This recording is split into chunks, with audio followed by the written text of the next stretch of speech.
tre skal jeg sige, svære udfordringer.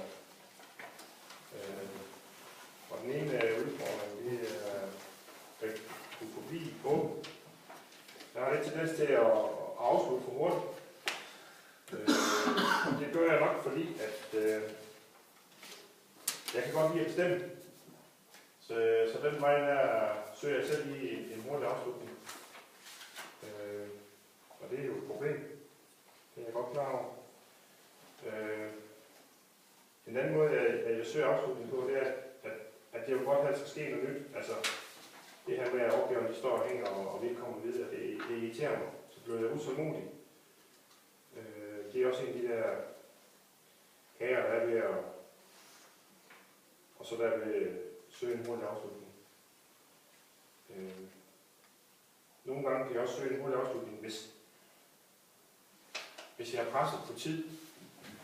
Så får jeg den der med, så er det hurtigt selv at lave tingene, end at formidle dem ud, og så få hjælp den vej.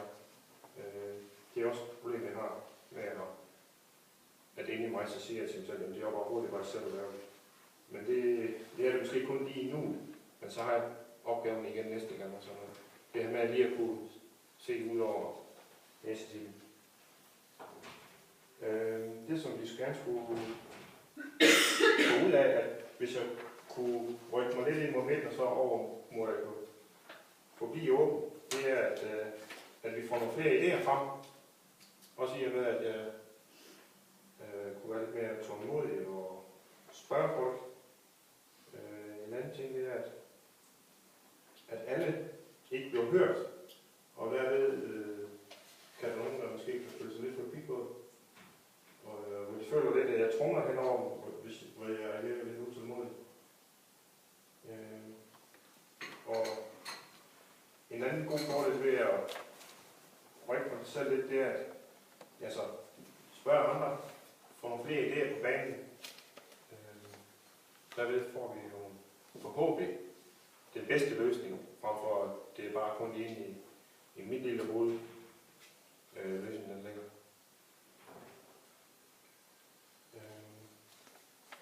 Det er svært for mig, og det er noget, jeg skal arbejde meget med. Og det er kun tiden, der kan hjælpe mig der. En anden ting, det er, at jeg har en tendens til at prioritere detaljer.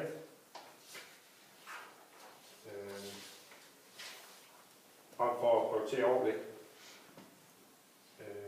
Jeg kan godt lide, at tingene bliver lavet hurtigt og med få detaljer. Det er lidt igen den her med at spørge andre til råd, så få det store overblik. Det findes ikke altid inde i mig.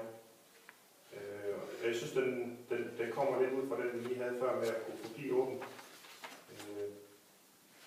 Inde i mig, der bliver det tit sådan, at mine løsninger det er det bedste, og det er langt fra sådan, at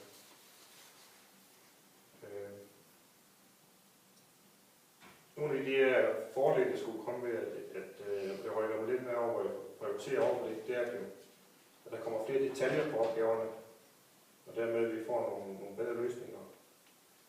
Og vi kan få en diskussion i gruppen, frem for at det bliver lidt indsnævret.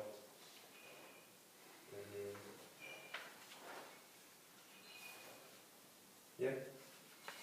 Den sidste. Det er også en ting, der er svært for mig. Det er måske at skal være lidt mere modtagelig. Og det er igen min personlighed, der kan måske godt være lidt trumlende for nogen. Det er jeg godt klar over. Jeg kan godt sige, at en skov er en skov, og en spade er en spade. Og jeg er måske nogle gange for direkte. Og det er ikke noget, de mener i det, jeg siger, men for nogen kan det godt virke stødende. Ja, nogle af de fordele, det med omkring hvor være lidt mere modtageligt, det er, at alle kommer på banen, og alle føler sig hørt. Jeg skal tænke på mit kropssprog, det er, at jeg kan godt være nogen måske lidt utilpas. Støde nogen væk, ved at være lidt for dominerende måske i kropsform. Og så at personerne vil komme med de tanker, de har, og det er igen det her med, at så får måske en mere detaljeret løsning og en bedre løsning.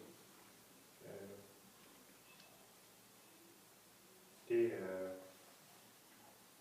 er lidt de udfordringer, som det giver, når man har den personlighed, som jeg har.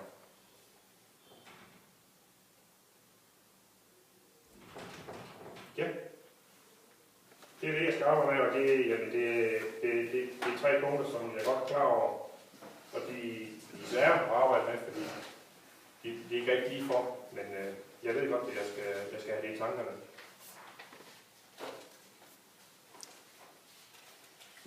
Så, Ja tak, Allan. ja. Vi giver den lige lidt summetid.